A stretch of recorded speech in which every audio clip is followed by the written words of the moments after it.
Hello everyone, welcome back to the Awesome Physio YouTube channel. Today we are continuing with our headache series and we are going to be looking at tension type headaches.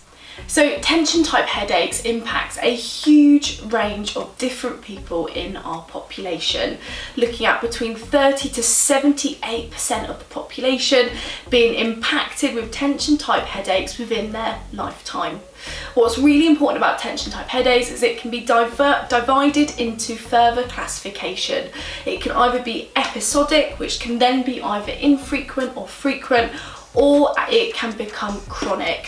What's really important with this is episodic, frequent or infrequent doesn't necessarily have a huge impact on your life and what you can and can't do.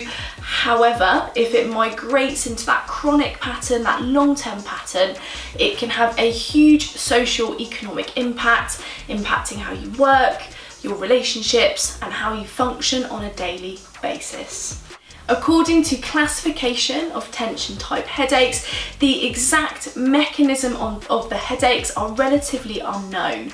What they're looking at with episodic, infrequent and frequent headaches, they think it's due to peripheral pain mechanisms, so allodynia and pain around the neck and around the back of the head, whereas with a chronic pain pattern, they're looking at something called central sensitization, that's maintaining that headache and pain pattern.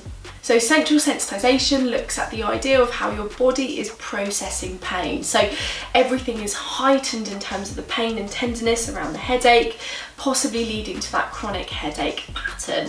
When we look at the episodic, the infrequent and the frequent episodes of tension type headaches, we're looking particularly at pericranial tenderness and tightness around the muscles around here, typically potentially looking at your suboccipital muscles, kind of up into your temporalis, into your masseter, as well as down into the trap. So there's a huge link to lots of areas being really, really tender and sensitive. So what are the typical features of a tension type headache?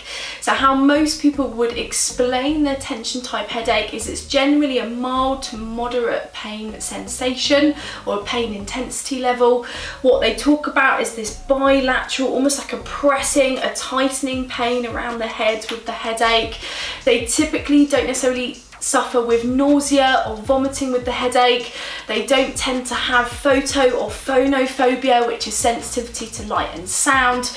And what they also find is it's not necessarily made worse or triggered with physical activity, which is what we would typically see with the classification of a migraine.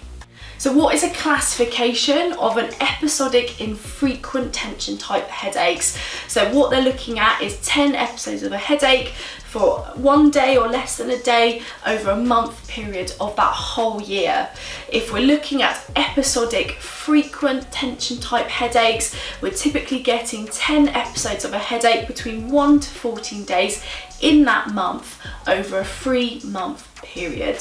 So with the classification of chronic tension type headaches, they tend to progress from that episodic frequent tension type headache, looking at more than 15 days of headaches over more than 3 months. So it can be incredibly debilitating for that individual. So what can you do about it? So it's really important to have a headache diary, so you're able to track the progression of your headaches, but you're also able to write down and record any specific triggers for you, whether that's stress, whether that's your work position, whatever it is that might be triggering or making your headaches worse, so that you can see if they're getting progressively worse over time.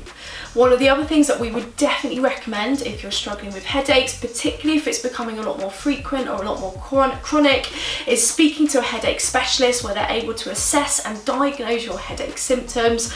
They'll be able to tell you whether you need potentially hands-on therapy, if they feel like that would be beneficial to release around that area. Some potentially could recommend medical acupuncture. There's so many different types of treatments that you can look at for your headaches, but the best first step is to have a diagnosis, work out your specific pattern and triggers, speak to either a headache specialist or your GP, and then find the right treatment for you.